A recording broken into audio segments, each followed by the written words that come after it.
modify your mindset with the emails that you create.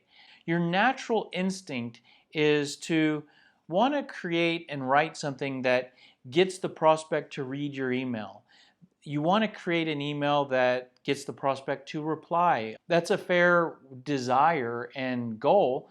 And ultimately, your goal is to get the prospect to buy what you sell. But what I want you to do is I want you to kind of shift your mindset. Another thing to focus on is instead of trying to achieve all of those things, you could simply just design your email so that you minimize how quickly a prospect deletes the message, right? So these are kind of two opposite things. One is trying to get them to reply, open, buy.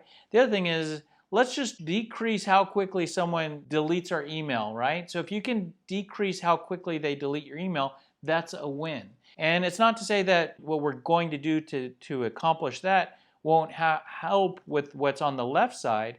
But let's start out by maybe trying to minimize how quickly they delete the message.